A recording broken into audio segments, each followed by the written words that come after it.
सर्वमङ्गल्यमाङ्गल्ये शिवे सर्वार्थसाधिके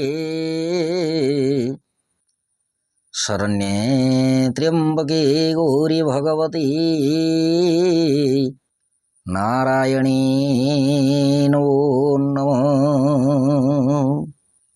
दर्शक बंधु, जन्म जातक बुध एवं बृहस्पति जदि लग्नस्थ अवस्था रही ताहेले क्यों प्रकार फल प्रदान करिथांती एही विषय वस्तु नहीं कि संक्षिप्त रूपे परिचित हेबा।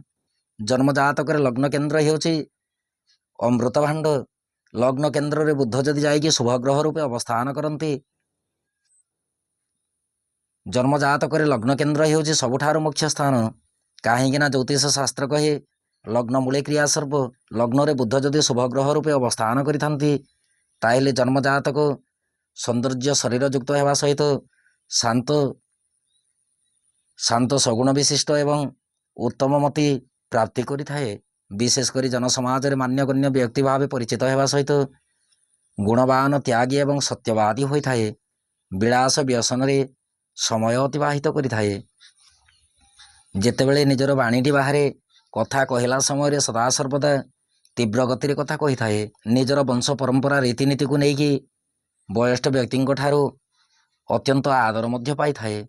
दर्शक बंधु, बुध जदि जाइकी लग्न केन्द्र रे अंशबल युक्त होइकी शुभ ग्रह दृष्टि रही थांती, विशेषकर बृहस्पति दृष्टि कि चंद्र शुक्र दृष्टि रही थांती, ताहेले बुध आहुरी बलवान हो जाती। कहीं ना बुध होउछंती कुमार ग्रह।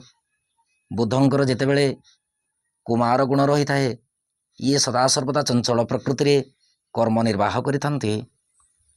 जदि लग्न केन्द्र रे परिमार्जित ज्ञान कारक बृहस्पति रही थांती ताहेले जन्मजातक काव्य गीतानुरागी हेबा सहित सूचि उत्तम खादक प्रिय दर्शन राजपूज्य सुखी देव विप्र परायण एवं धनवान होइथांती।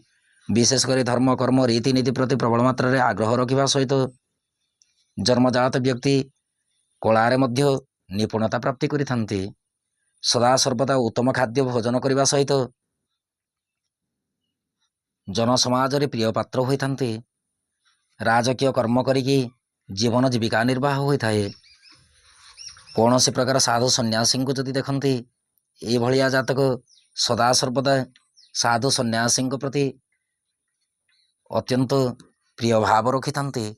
गुरु ब्राह्मण पितामाता प्रति प्रबल मात्रा रे भक्ति भाव रहिबा सहित मन भितर सदा सर्वदा सद्ज्ञान जागृत होइथाए।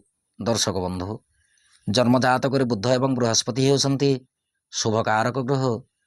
बुध एवं बृहस्पति जदि लग्न केन्द्र रे अवस्थान करती ताहेले प्रबल मात्रा रे शुभ फल देइथांती।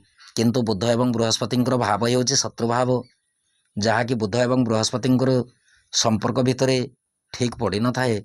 एणुक बुध बृहस्पति लग्न केन्द्र रे अवस्थान करथिले अंशबल अनुसार फल प्रदान करिथांती।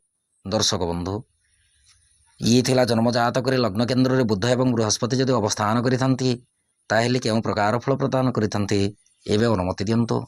नवमा भगवती शरण।